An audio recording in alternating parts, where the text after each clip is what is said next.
ವಿತಾ ಫ್ಯಾಮಿಲಿಗೆ ನಿಮಗೆಲ್ಲರಿಗೂ ಸ್ವಾಗತ. ಇವತ್ತು ನಾನು ಸಂಜೆಯಿಂದ ವ್ಲಾಗನ್ನು ಸ್ಟಾರ್ಟ್ ಮಾಡ್ತಾ ಇದ್ದೇನೆ. ಇವತ್ತಿನ ಸ್ಪೆಷಲ್ ರೆಸಿಪಿ ಹಾಗೂ ಒಂದು ತಿಂಡಿಯನ್ನು ನಾನು ನಿಮ್ಮ ಜೊತೆಗೆ ಶೇರ್ ಮಾಡ್ತಾ ಇದ್ದೇನೆ. ರೆಸಿಪಿಯ ವಿಡಿಯೋವನ್ನು ಡೀಟೇಲಾಗಿ ಹೇಳ್ತೇನೆ, ಹಾಗೆಯೇ ಅದರ ಜೊತೆಗೆ ತಿಂಡಿ ಕೂಡ ಬೇಕಲ್ವ, ಅದನ್ನು ಕೂಡ ಮಾಡ್ತೇನೆ. ಬನ್ನಿ ಇವತ್ತಿನ ಈ ರೆಸಿಪಿ ವಿಡಿಯೋವನ್ನು ಸ್ಟಾರ್ಟ್ ಮಾಡೋಣ. ಇವತ್ತಿನ ಈ ವಿಡಿಯೋನ ಸ್ಟಾರ್ಟ್ ಮಾಡೋದಕ್ಕಿಂತ ಮೊದಲು ಯಾರು ನನ್ನ ಚಾನಲನ್ನು ಸಬ್ಸ್ಕ್ರೈಬ್ ಮಾಡದೆ ನನ್ನ ವೀಡಿಯೋಸನ್ನು ನೋಡ್ತಾ ಇದ್ದರೆ ಪ್ಲೀಸ್ ನನ್ನ ಚಾನಲ್ಗೆ ಸಬ್ಸ್ಕ್ರೈಬ್ ಮಾಡಿ, ಸಪೋರ್ಟ್ ಮಾಡಿ. ಬನ್ನಿ ಇವಾಗ ಬೇಗನೆ ಈ ರೆಸಿಪಿಗೆ ಬೇಕಾದ ಮಸಾಲವನ್ನು ಫ್ರೈ ಮಾಡಿ ಗ್ರೈಂಡ್ ಮಾಡಲಿಕ್ಕೆ ಹಾಕೋಣ. ಇಲ್ಲಿ ಇವಾಗ ನಾನು ಮಟನನ್ನು ಬೇಯಿಸ್ಲಿಕ್ಕೆ ಇಡ್ತೇನೆ. ಹಾಗಾಗಿ ಮೊದಲಿಗೆ ಸ್ವಲ್ಪ ಎಣ್ಣೆಯನ್ನು ಹಾಕ್ತಾ ಇದ್ದೇನೆ ಕುಕ್ಕರಿಗೆ. ಈ ಎಣ್ಣೆಗೆ ಒಂದು ತುಂಡು ಚಕ್ಕೆ, 2 ಏಲಕ್ಕಿ, 2 ಲವಂಗವನ್ನು ಹಾಕ್ತೇನೆ.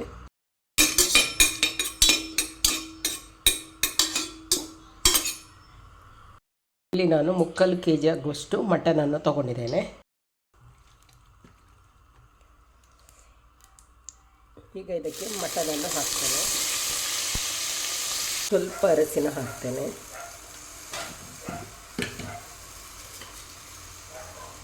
ಮಟನಿಗೆ ಬೇಕಾಗುವಷ್ಟು ಉಪ್ಪು,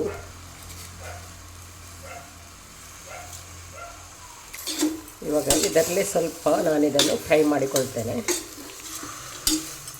ಹಾಗೆಯೇ ಈ ಮಟನ್ ಬೇಯುವಾಗ 2 ಚಕ್ಕೆ ಎಲೆಯನ್ನು ಹಾಕ್ತೇನೆ. ಇದನ್ನು ಕಟ್ ಮಾಡಿ ಹಾಕ್ತೇನೆ. ಇವಾಗ ಇದರಲ್ಲೇ ಸ್ವಲ್ಪ ನಾನು ಒಂದು 2 ನಿಮಿಷ ಫ್ರೈ ಮಾಡಿ ಆಮೇಲೆ ಮುಚ್ಚಳವನ್ನು ಮುಚ್ಚಿ ಒಂದು 3 ವಿಜಿಲ್ ತೆಗಿತೇನೆ. ಕೆಲವೊಂದು ಮಟನ್ ಬೇಗನೆ ಬೇಯ್ತದೆ, ಕೆಲವೊಮ್ಮೆ ತುಂಬಾ ಲೇಟಾಗಿ ಬೇಯ್ತದೆ. ಜಾಸ್ತಿ ವಿಜಿಲ್ ತೆಗಿಬೇಕಾಗ್ತದೆ. ಇದಕ್ಕೆ ಒಂದು 3 ರಿಂದ 4 ವಿಜಿಲ್ ತೆಗಿತೇನೆ.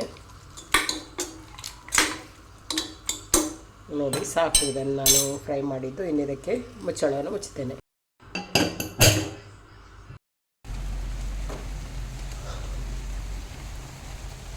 ನಮ್ಮ ಹಿಂದ್ಗಡೆಯ ತೋಟಕ್ಕೆ ನೋಡಿ ಸ್ಪ್ರಿಂಕ್ಲರ್ ಹಾಕಿದ್ದು.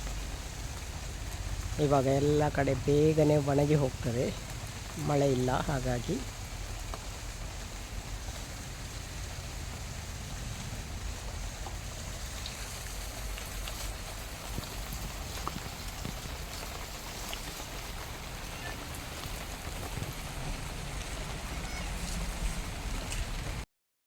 ಆಗ ನಾನು ಸ್ನ್ಯಾಕ್ಸ್ ಮಾಡಿದ್ದೆ ಈ ಪಾತ್ರೆಯಲ್ಲಿ. ಹಾಗಾಗಿ ಅದೇ ಪಾತ್ರೆಯಲ್ಲಿ ಇವಾಗ ಮಸಾಲವನ್ನು ರೆಡಿ ಮಾಡ್ತೇನೆ. ಇಲ್ಲಿ 6 ಒಣಮೆಣಸು ತೊಗೊಂಡಿದ್ದೇನೆ. ಗಿಡ್ಡ ಮೆಣಸಿದ್ರೆ ಅದನ್ನು ಕೂಡ ತೊಗೊಂಡು ಇದನ್ನು ಕಡಿಮೆ ಮಾಡ್ಬೋದು. ಇವಾಗ ನಾನಿಲ್ಲಿ ಉದ್ದ ಮೆಣಸು ಮಾತ್ರ ತಗೊಳ್ತಾ ಇದ್ದೇನೆ. ಇವಾಗ ಇದು ಫ್ರೈ ಆದ್ದು ಸಾಕು, ತೆಗಿತೇನೆ. ಸ್ವಲ್ಪ ಸ್ಪೈಸಸ್ ತೊಗೊಂಡಿದ್ದೇನೆ. ಕಾಳು ಮೆಣಸು, ಚಕ್ಕೆ, ಲವಂಗ, ಏಲಕ್ಕಿಯನ್ನು ತೊಗೊಂಡಿದ್ದೇನೆ. ಅದನ್ನು ಹಾಕಿ ಫ್ರೈ ಮಾಡ್ತೇನೆ. 1 ಟೇಬಲ್ ಸ್ಪೂನ್ ಆಗುವಷ್ಟು ಕೊತ್ತಂಬರಿ ಕಾಳು, 1 ಟೀ ಸ್ಪೂನ್ ಜೀರಿಗೆ ತೊಗೊಂಡಿದ್ದೇನೆ. ಅದನ್ನು ಕೂಡ ಹಾಕ್ತೇನೆ. ಲೋ ಫ್ಲೇಮಲ್ಲಿಟ್ಟು ಇದನ್ನು ಫ್ರೈ ಮಾಡ್ತೇನೆ.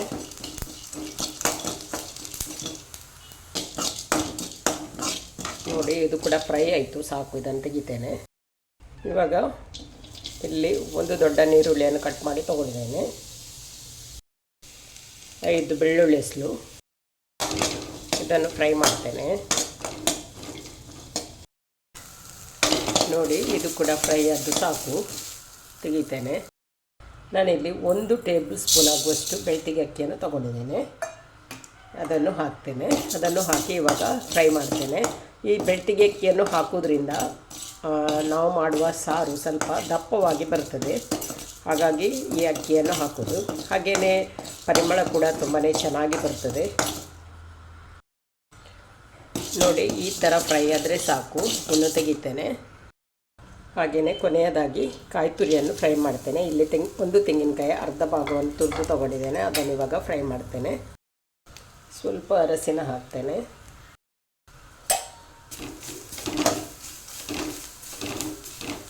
ಇವಾಗ ಇದನ್ನು ಚೆನ್ನಾಗಿ ಫ್ರೈ ಮಾಡಬೇಕು. ಒಳ್ಳೆ ಘಮ ಬರುವ ತನಕ ಫ್ರೈ ಮಾಡಿಕೊಂಡ್ರೆ ಸಾಕು, ಕಪ್ಪಗಾಗಲಿಕ್ಕೆ ಬಿಡಬಾರ್ದು. ಇವಾಗ ಕಾಯಿ ತುರಿ ಕೂಡ ಫ್ರೈ ಮಾಡಿ ಆಯಿತು. ಇದನ್ನು ಕೂಡ ತೆಗಿತೇನೆ. ನೋಡಿ ಇವಾಗ ಎಲ್ಲವನ್ನು ಫ್ರೈ ಮಾಡಿ ಆಯಿತು. ಹಾಗೆಯೇ ಇಲ್ಲಿ ಇದಕ್ಕೆ ನಾನು ಸ್ವಲ್ಪ ಹುಣಸೆ ಹಣ್ಣನ್ನು ಹಾಕ್ತೇನೆ. 7 ಗೋಡಂಬಿಯನ್ನು ತೊಗೊಂಡಿದ್ದೇನೆ. ಅಕ್ಕಿಯನ್ನು ಫ್ರೈ ಮಾಡಿ ಹಾಕೋದ್ರಿಂದ ಸಾರು ಸ್ವಲ್ಪ ದಪ್ಪವಾಗಿ ಬರ್ತದೆ. ಹಾಗೆಯೇ ಈ ಗೋಡಂಬಿಯನ್ನು ಹಾಕೋದ್ರಿಂದ ಟೆಕ್ಸ್ಚರ್ ತುಂಬಾ ಕ್ರೀಮಿಯಾಗಿ ಬರ್ತದೆ. ಹಾಗಾಗಿ ಗೋಡಂಬಿಯನ್ನು ಹಾಕೋದು. ಇವಾಗ ಇದನ್ನು ನಾನು ಗ್ರೈಂಡರಲ್ಲಿ ಗ್ರೈಂಡ್ ಮಾಡಲಿಕ್ಕೆ ಹಾಕ್ತೇನೆ. ಇವಾಗ ಮಸಾಲವನ್ನು ಫ್ರೈ ಮಾಡಿ ಗ್ರೈಂಡ್ ಮಾಡಲಿಕ್ಕೆ ಹಾಕಿದ್ದೇನೆ.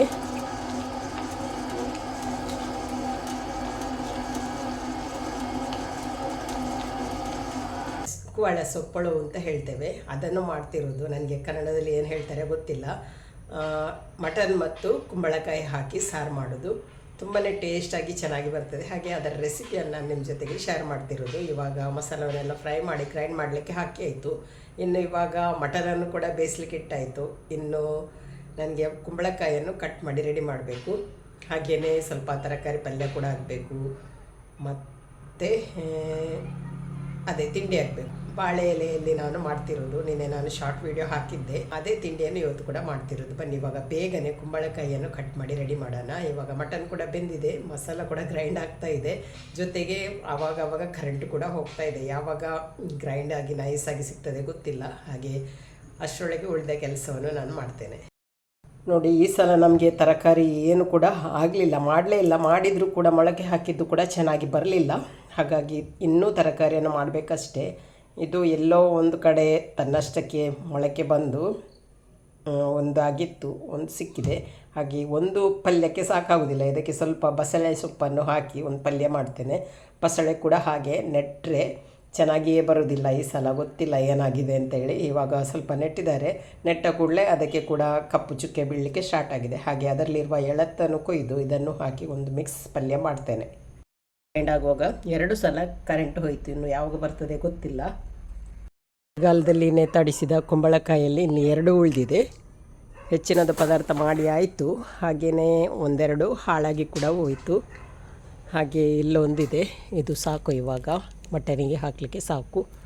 ಹಾಗಾಗಿ ಚಿಕ್ಕದಿರುವುದನ್ನೇ ಇವಾಗ ತೆಗಿತೇನೆ. ಇನ್ನು ಮರದಲ್ಲಿದೆ ಕೊಯ್ಲಿಕ್ಕೆ. ಇವಾಗ ಇದು ಇನ್ನೂ ಹಾಳಾಗೋದು ಬೇಡ ಅಂತ ಇದನ್ನೇ ಖಾಲಿ ಮಾಡ್ತಿರೋದು.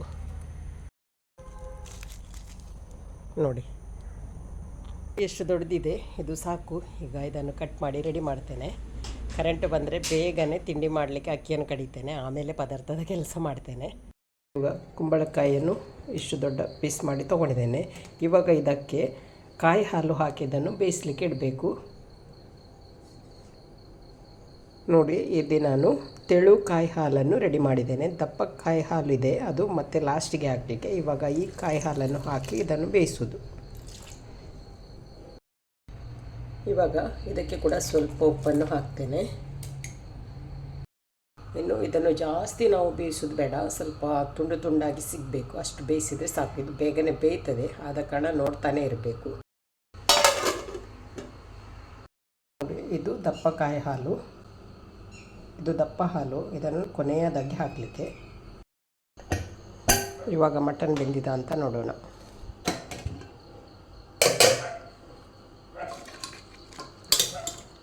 ನೋಡಿ, ಮಟನ್ ಚೆನ್ನಾಗಿ ಬೆಂದಿದೆ. ಇನ್ನು ಈ ಎಲೆಯನ್ನು ನಾವು ತೆಗಿಬೇಕು, ಇದನ್ನು ಇದರಲ್ಲಿಡೋದು ಬೇಡ. ನೋಡಿ, ಅಕ್ಕಿಯನ್ನು ನೆನೆ ಹಾಕಿದ್ದೆ, ಅಕ್ಕಿ ಕೂಡ ಚೆನ್ನಾಗಿ ನೆಂದಿದೆ. ಇವಾಗ ಇದನ್ನು ಗ್ರೈಂಡ್ ಮಾಡಿ ಬೇಗನೆ ಹಿಟ್ಟು ರೆಡಿ ಮಾಡ್ತೇನೆ. ನೋಡಿ, ಹಿಟ್ಟನ್ನು ಕಡಿದು ಆಯಿತು. ಇಷ್ಟು ದಪ್ಪವಾಗಿ ಕಡಿಬೇಕಾಗ್ತದೆ. ಹಾಗೆ ಇನ್ನು ಎಲೆಗೆ ಹಾಕಿ ಮತ್ತೆ ಬೇಯಿಸ್ಲಿಕ್ಕೆ ಇಡ್ತೇನೆ. ಇವಾಗ ಇಲ್ಲಿ ಎಲೆಯನ್ನು ಕೂಡ ಕ್ಲೀನ್ ಮಾಡಿ ಆಯಿತು, ಹಿಟ್ಟು ಕೂಡ ರೆಡಿ ಆಯಿತು. ಬೇಗನೆ ಎಲೆಗೆ ಹಿಟ್ಟನ್ನು ಹಾಕಿ ಬೇಯಿಸ್ಲಿಕ್ಕೆ ಇಡ್ತೇನೆ.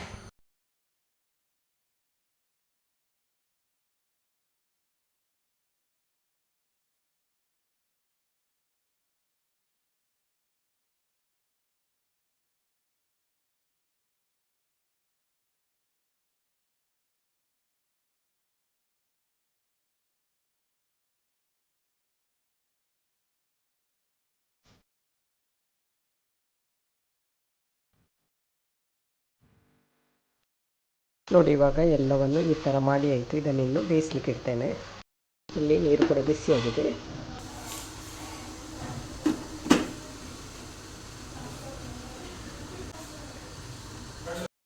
ನೋಡಿ, ಇಲ್ಲಿ ಬಸಳೆ ಸೊಪ್ಪನ್ನು ಕೂಡ ಜಾನವರು ಕಟ್ ಮಾಡಿ ಕೊಟ್ಟರು. ಇದನ್ನಿನ್ನು ಬೇಯಿಸ್ಲಿಕ್ಕೆ ಇಡ್ತೇನೆ.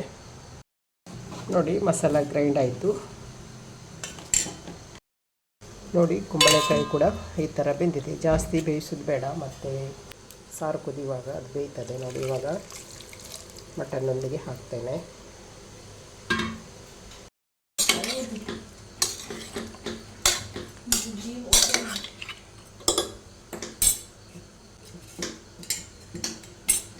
ಇನ್ನಿದಕ್ಕೆ ಮಸಾಲವನ್ನು ಹಾಕ್ತೇನೆ.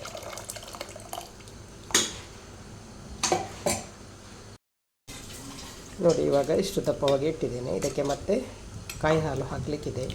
ಇನ್ನು ಇದಕ್ಕೆ ಒಂದು ಚೆನ್ನಾಗಿ ಕುದಿ ಬರಬೇಕು. ಇವಾಗ ಗಂಟೆ 7 ಆಗ್ತಾ ಬಂತು. ತಿಂಡಿಯನ್ನು ಬೇಯಿಸ್ಲಿಕ್ಕೆ ಇಟ್ಟಿದ್ದೇನೆ. ಪಲ್ಯ ಆಗ್ತಾಯಿದೆ, ಹಾಗೆಯೇ ಮಟನ್ ಸಾರು ಕೂಡ ರೆಡಿ ಆಗ್ತಾಯಿದೆ. ನೋಡಿ ಮಟನ್ ಸಾರು ಕುದಿಸ್ಲಿಕ್ಕೆ ಇಟ್ಟಿದ್ದೇನೆ. ಮತ್ತು ಇದು ಚೆನ್ನಾಗಿ ಕುದಿ ಬಂದ ಮೇಲೆ ಇದಕ್ಕೆ ಕಾಯಿ ಹಾಲು ಹಾಕಿ ಗ್ಯಾಸ್ ಆಫ್ ಮಾಡಿ ಮತ್ತೆ ಒಂದು ಒಗ್ಗರಣೆಯನ್ನು ಕೊಡೋದು.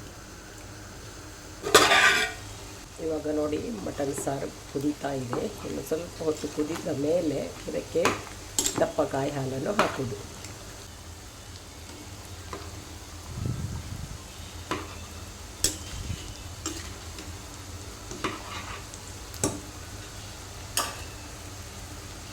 ಇವಾಗ ಮಟನ್ ಸಾರು ಚೆನ್ನಾಗಿ ಕುದೀತಾ ಇದೆ. ಇವಾಗ ದಪ್ಪ ಕಾಯಿ ಹಾಲು ಹಾಕ್ತೇನೆ. ಈ ಕಾಯಿ ಹಾಲು ಹಾಕಿದ ಕೂಡಲೇ ಒಮ್ಮೆ ಮಿಕ್ಸ್ ಮಾಡಿ ಗ್ಯಾಸನ್ನು ಆಫ್ ಮಾಡಬೇಕು. ಮತ್ತೆ ಕುದಿಲಿಕ್ಕೆ ಬಿಡಬಾರ್ದು. ನೋಡಿ ಚೆನ್ನಾಗಿ ಒಮ್ಮೆ ಮಿಕ್ಸ್ ಮಾಡ್ತೇನೆ. ಇನ್ನು ಗ್ಯಾಸನ್ನು ಆಫ್ ಮಾಡ್ತೇನೆ. ಸಾರು ರೆಡಿ ಆಯಿತು. ಇನ್ನು ಅದಕ್ಕೊಂದು ನೀರುಳ್ಳಿಯಲ್ಲಿ ಒಗ್ಗರಣೆಯನ್ನು ಹಾಕಿದರೆ ಆಯಿತು. ಇವಾಗ ಬೇಗನೆ ಒಗ್ಗರಣೆಯನ್ನು ರೆಡಿ ಮಾಡೋಣ. ಇವಾಗ ತುಪ್ಪವನ್ನು ಹಾಕಿದ್ದೇನೆ. ಹಾಗೆಯೇ ಒಂದು ದೊಡ್ಡ ನೀರುಳ್ಳಿಯನ್ನು ತೆಳುವಾಗಿ ಕಟ್ ಮಾಡಿ ತಗೊಂಡಿದ್ದೇನೆ. ಇದನ್ನು ಫ್ರೈ ಮಾಡಬೇಕು. ಗೋಲ್ಡನ್ ಕಲರ್ ಬರುವ ತನಕ ಫ್ರೈ ಮಾಡಬೇಕು.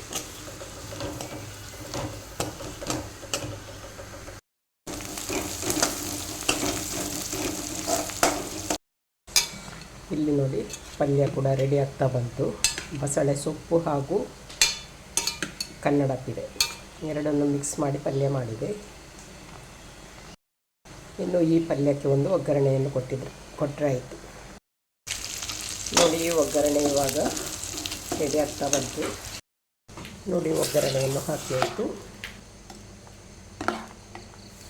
ಕುಂಬಳಕಾಯಿಯ ಸಾರು ರೆಡಿ ಆಯಿತು. ಕುಂಬಳಕಾಯಿ ಮಟನ್ನ ಸಾರು ರೆಡಿ ಆಯಿತು. ರಾತ್ರಿಯದ್ದು ಅಡುಗೆ ಎಲ್ಲ ರೆಡಿ ಆಯಿತು. ಇನ್ನು ನಾನು ಬೇಗನೆ ಫ್ರೆಶ್ ಅಪ್ ಆಗಿ ಬಂದು ಮತ್ತೆ ಪ್ರೇಯರ್ ಮಾಡಿ ಮತ್ತೆ ಊಟ ಮಾಡೋದು. ಇವಾಗ ರಾತ್ರಿ ಅಡುಗೆ ಎಲ್ಲ ರೆಡಿ ಆಯಿತು. ಹಾಗೆಯೇ ಈ ಒಂದು ಸಾರು ಈ ಥರ ಮಾಡಿದ್ದೇನೆ. ಇವತ್ತಿನ ಈ ಸಿಂಪಲಾದ ರೆಸಿಪಿ ವಿಡಿಯೋ ನಿಮಗೆ ಇಷ್ಟ ಆಗಿದೆ ಅಂತ ಅಂದ್ಕೊಳ್ತೇನೆ. ಇಷ್ಟ ಆದರೆ ಲೈಕ್ ಮಾಡಿ, ಶೇರ್ ಮಾಡಿ, ಅದೇ ರೀತಿ ಸಬ್ಸ್ಕ್ರೈಬ್ ಮಾಡೋದರ ಮೂಲಕ ನನ್ನ ಚಾನಲ್ಗೆ ಸಪೋರ್ಟ್ ಮಾಡಿ ಅಂತ ಹೇಳ್ತಾ ಇವತ್ತಿನ ಈ ವಿಡಿಯೋನ ಇಲ್ಲಿಗೆ ಎಂಡ್ ಮಾಡ್ತೇನೆ. ವಿಡಿಯೋ ನೋಡಿದ ನಿಮಗೆಲ್ಲರಿಗೂ ಧನ್ಯವಾದಗಳು.